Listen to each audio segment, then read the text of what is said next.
Welcome to Hardcover Feedback. I'm Kelly Campos. And I'm Brandy Smits. The novels we are reviewing for you today include a historical romance, a tale of inspirational nonfiction, and a quirky mythological comedy. First up, we have The Other Boleyn Girl by Phillipa Gregory. When Mary Boleyn comes to court as an innocent girl of 14, she catches the eye of Henry VIII. Dazzled by the king, Mary falls in love. However, soon she realizes just how much of a pawn she is in her family's ambitious plots when the king's interest begins to wane, and she is forced to step aside to her best friend and rival, her sister, Anne Boleyn. I was consumed with rage that I had been put aside for my sister. My own family had decided that I was to be the whore and she was to be the wife. So I shall be queen, Anne said dreamily.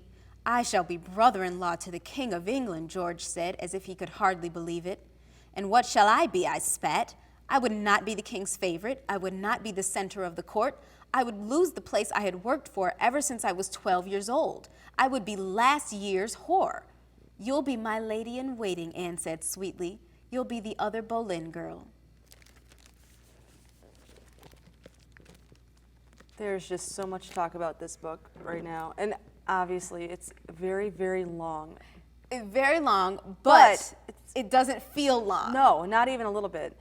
It is historical fiction, and Phillipa Gregory did an excellent job, I thought, of weaving in what we know as historical fact, what we can extrapolate from books we have at the time as far as like what the clothing looked like and what the customs were and what things did, as well as using her sense of people to say, okay, if this is what's happening, how would you feel with this going on? Right. Okay, I have to start this review by saying this book was so good that I hated it. It got to a point where I literally called Brandy on the phone. I called you and said I was crying. I was sobbing. It was ugly, snot coming out of my nose, sobs, because I was so wrapped up in what was going on with Mary. And I'll say that at this point in the novel, she had one child for the king, and I'm not messing up any plot points because you can read a history book and find out what's going on. It's pretty standard. But she had a child for the king, and she wanted to go see him. People thought she was crazy because she missed her child. Her child was a year and a half old, and she was not able to go see her own kid. They thought she was crazy because she wanted to see her own kid. And me, since I have a child that's the same age, I'm like totally in her place. And I'm like, oh my gosh, she can't even see the first steps or the first this or the first that. She can't even nurse her own child if she wants to, and blah, blah. Crying because it was so well written that it really sucked you in, and it was ugly. I had to put the book down for 5 days. I thought I would never finish it, and then I was like, okay, I gotta know what happens. Picked it up, and I finished the rest of it. I was up till 4 o'clock in the morning when I picked it up. That's crazy. And I'm not up that late anymore with a kid, so. I was listening to it in my car on CD, and there are totally times where I'm driving in the rain going, oh my gosh, I can't see anything, this isn't gonna work. Because it's so emotional. She manipulates these historical characters that we know, that we've heard of before. We know Henry VIII, they sing songs about him, we know all about him, and the emotions and the situations are just so true and so real. And even like we were talking earlier with the different kinds of like controversies in here, the same controversies that there are today. Right. There was, You think the brother might be gay, but is he not? And then you think there may be incest going on. Exactly. If you haven't guessed already, this is an adult novel. And it's kind of raunchy at times. Right, and you really get this, it really hits home that even though people think, when there were kings and queen, it was all chivalry and ooh, no. They were not fairy tales. They were not fairy tale characters. They were very real people living very real, dirty lives, and absolutely excellent. And I was so wrapped up in it that I was like, okay, well, this can't be what really happened. Let me go check. That did really happen? You would check the historical sources and say, oh my gosh, that really happened. They really did this to people. Insane. This is one book where I think the hype lives up to the book. Oh yeah. It was it was excellent. One of the best books I've read in a very long time. And it's a movie too. Right. If you have never seen the movie, I have never seen the movie. I really want to now, though. That I want was to my see point. I how wanted it's to done. wait to see the movie. Yeah, I didn't want to. And I know it came out a long time ago, but I'm late. I'm No, it was only a late couple movie years ago. person. You know, I'm kinda not in the show right first day. But I've wanted to see it because I heard such good things about the movie from people who normally don't like historical movies as Right. well. And so I was like, well, we're gonna do it for the show. I'll wait until I read the book.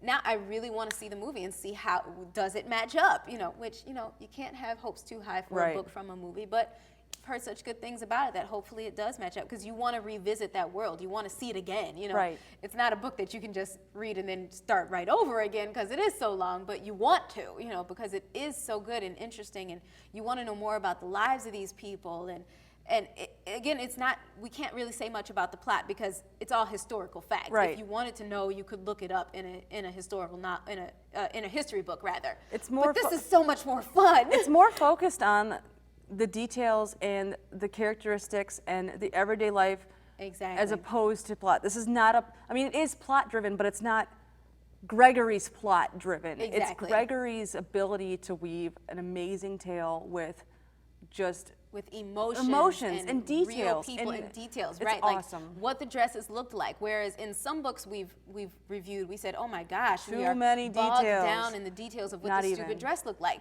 But in this, just the way she does it, you read it and you see it and it's perfect, and then you move on. It's very well timed throughout everything. Excellent writer, excellent book. I can't do anything other than give it 4 stars. In fact, I'd give it 4.5 if they'd let us. Well, it's really hard for me to give 4 stars. I don't think do. I've ever really. I think I've given it like maybe once or twice. So to keep with my, I really need to be blown away. I know, I'm so picky. I'm gonna give it 3.5. It definitely deserves the 3.5. It does.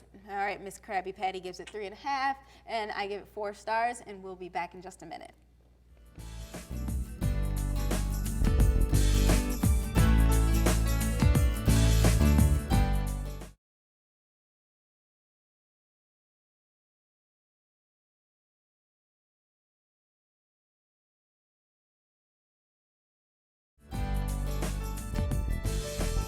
Welcome back.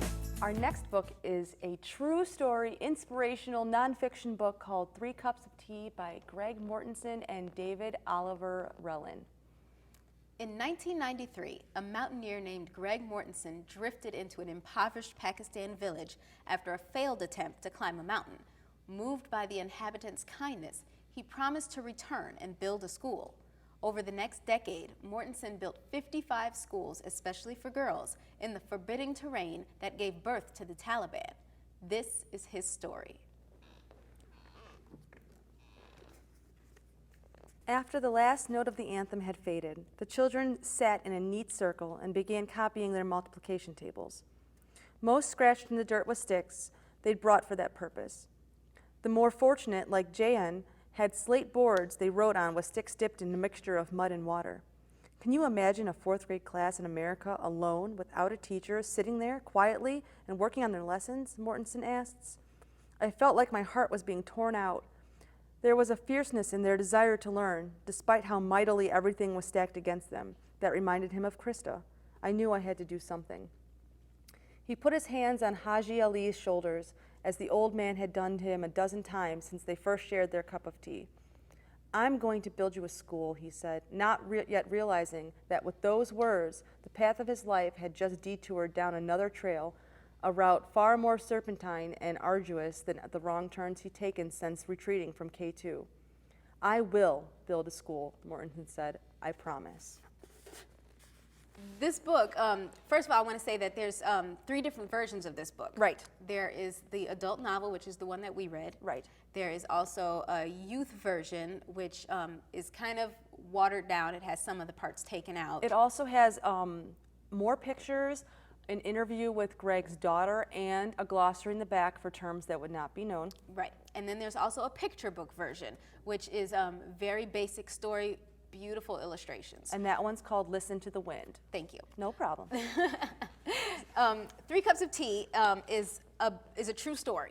It's about this Greg Mortenson who got lost in Pakistan pre 9/11 and started building these schools. He was poor, didn't have any money, and just decided, okay, I'm going to do this. I have to do this because my sister, which that was the name Krista that he mentioned, these people reminded him of, and his sister had been passed already. So he decided to do this, and he just made it happen. He wrote letters. He didn't even know how to type at the time. He got people involved, and he was just one of those kind of people that by his desire to do something, he's so infectious that he makes people want to do it as well. That is really what this story is all about.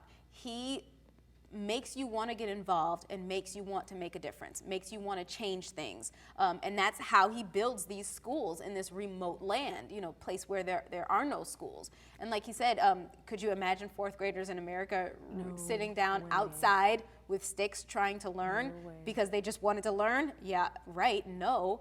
Maybe back before integration, you might have seen that. And that's one of the things that I think people don't touch on often is that desire to learn like that is often when you don't have it, you want it. Exactly. When you have it, you don't see the value of it.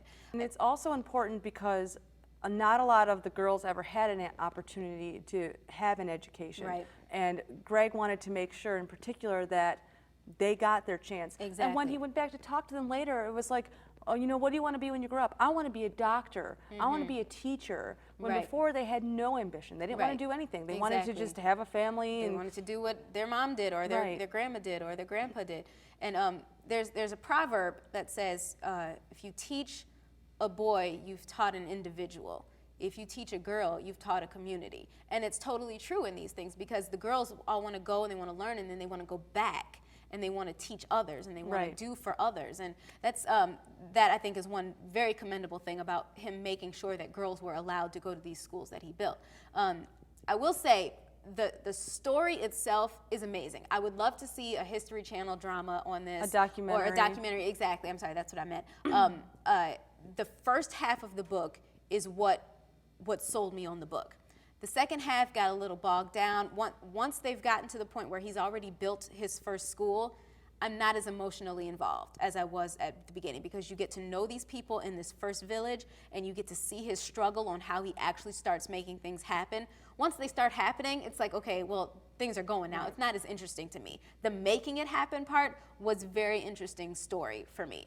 Like my whole problem, I should say, with this book is the story is so amazing. It's a great story. It's so inspirational. It's, you can't even imagine doing this yourself. Exactly, right. The only problem I have with this book is it's so hard to get into.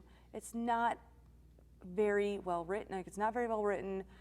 He could have, it could have been something great. Right. So I think one of the big problems is that people are going to have to start reading it and they can't just give up on it. You can't give up on it. You have to keep trying. The story is worth not giving up right. on. And Exactly. if you don't get into the adult one, try the young reader's version. That's not going to hurt. Exactly. But then you'll still understand the pull of the story. You're going to understand what happened, and you're going to get some additional information, like you said. Some people who do read the adult version might want to glance through the young reader's version as well, just to get that extra interview and see the extra pictures. And the picture book, my goodness, the illustrations are beautiful. So, I mean, you might want to take a look at all three versions just because, because the story is worth it. The tale, this true life story is definitely worth reading. And it's really interesting to say that because it's like, it's becoming like a national phenomenon. Like military personnel who work in like counterintelligence, they have to read this, right? To understand a different point of view. Right, exactly, because that's what he was saying, and that's the point of them reading it is just to see the other side. It's a different perspective. Right, if you allow yourself, and my thought on this book is the whole point of this book is if you allow yourself to see someone else's point of view. He allowed himself to see the world from those children's point of view without a school, and he said, okay, if I can see it this way, then I can figure out a way to help them from my side. And that's the whole point of the book. And it's also really cool because it is from his one school that he built, it's erupted. Like a couple weeks ago in Afghanistan, the Joint Chief of Staff, Admiral Mike Mullins, went and he dedicated this school for Greg. His newest school, and correct. that's a really amazing thing to look at. It's not just one guy making a difference anymore. It's such a huge thing. And his organization, the Central Asia Intelligence, what is it? Oh, I think that's right. Central Asia Intelligence. They have they have erupted into a giant thing too, and have moved Exactly. out of Pakistan into Afghanistan. The book is all about pay it forward. That's right. If you saw and you liked that movie, you'd probably like this book. Pay it forward. So, all right. I gave it 3.5 stars, pretty much solely for the story. The very inspirational, good story. I gave it 3. The story by far outweighs the actual book itself. Right. So it's worth reading just for that. All right, 3.5 from me, 3 from Brandy, and we'll be back in a moment.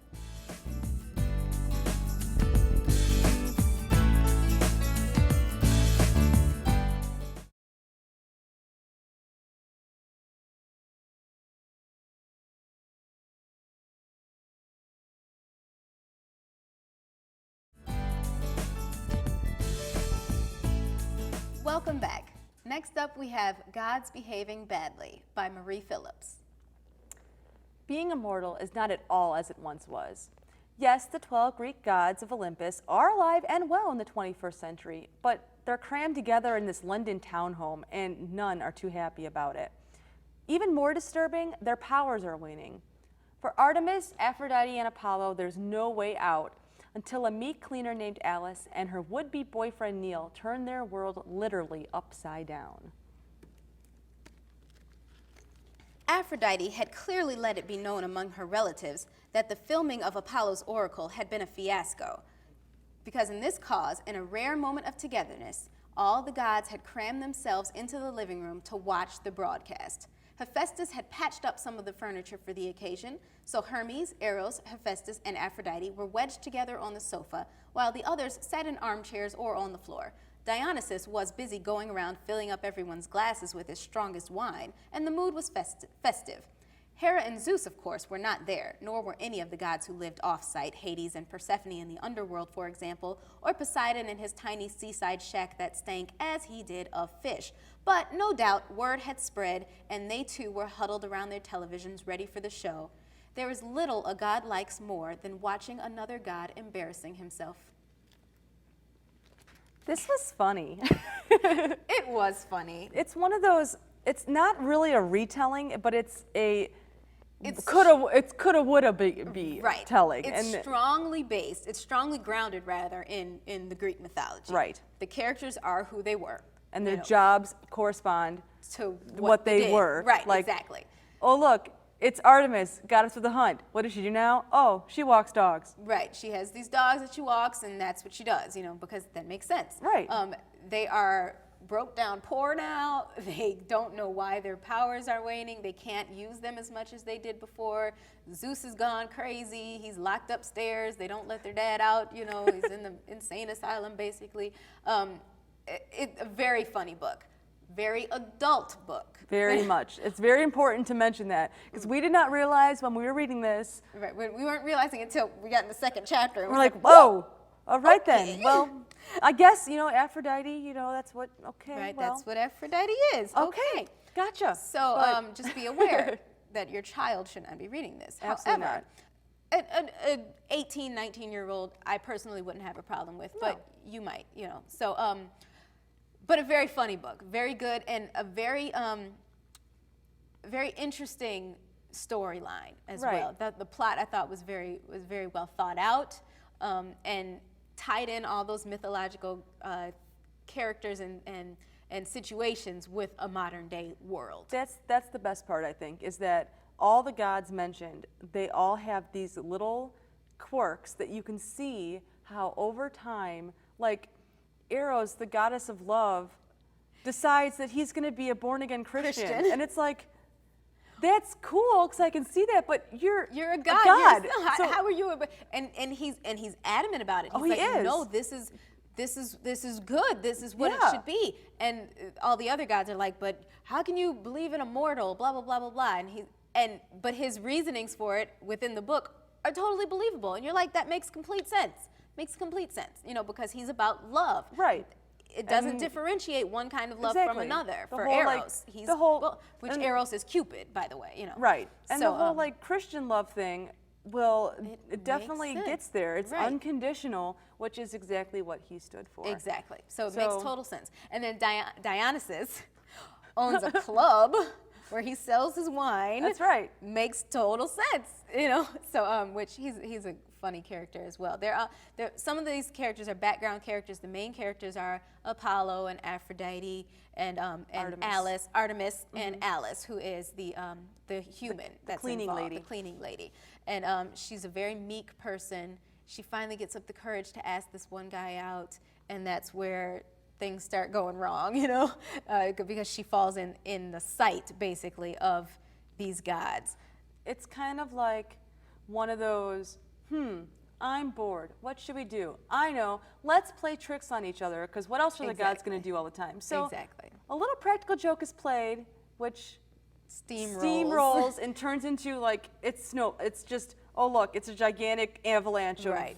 Which turns into the sun going out. Exactly. We'll say no more. And you know, then we journey down into Hades, and it's very, very awesome. It's a very great book. It's funny. Very funny. If you have any knowledge of Greek mythology, then this would probably interest you to get more. If you have no knowledge of Greek mythology, it doesn't matter. You get the book anyway. And it'll tell you what you need to know. Exactly. So I loved the characters. I loved how they explained things in detail without going in detail. Right. The writing was really good, I thought, and just seeing these people in their modern day world just really cracked me up. You know, imagining Apollo, who's this very self-centered person, because of course Apollo is the sun. Why wouldn't he be self-centered? Seeing him reduced to trying to get fame by having his own television show called Apollo's Oracle, but he can't tell the future anymore, so he has to use these muses to tell the future for him. You know, it's funny, you know, seeing them brought down low and thinking they're still all the stuff, you know. Definitely. So I ended up giving this book 3.5 stars. It lost a half star for me, which I laughed so much that's why I would have given it 4 stars. Right. I had to pull a half star back because the gods did not realize what was a major plot point, which halfway through the book, I'm like, duh, it's probably because of this. It's probably because of this. But if they knew, there wouldn't be a book, so... I know, but they still could have, I don't know. They could have been more intelligent. I mean, they've had how many years to get there. Exactly. But I gave it 3 stars. I thought it was hysterical. Yeah. And all of the little twists from Greek mythology. It's like, I remember reading about that. Oh, that's so awesome. Exactly. And you know, everything. And there's such a unique take on some things too, and that's really cool. There's a lot of like original thought. Exactly. So 3.5 for me and 3 from Brandy. All right. Let's recap the books we've read today. Recap. All right. We have The Other Boleyn Girl by Phillipa Gregory. Kelly gave it 4 stars, and I gave it 3.5. 3 Cups of Tea by Greg Mortenson and David Relin. I gave it 3.5 stars. Brandy gave it 3. And God's Behaving Badly by Marie Phillips. I gave it 3 stars, and Kelly gave it 3.5. Thank you very much for watching Hardcover Feedback. We'll see you next time. Keep reading.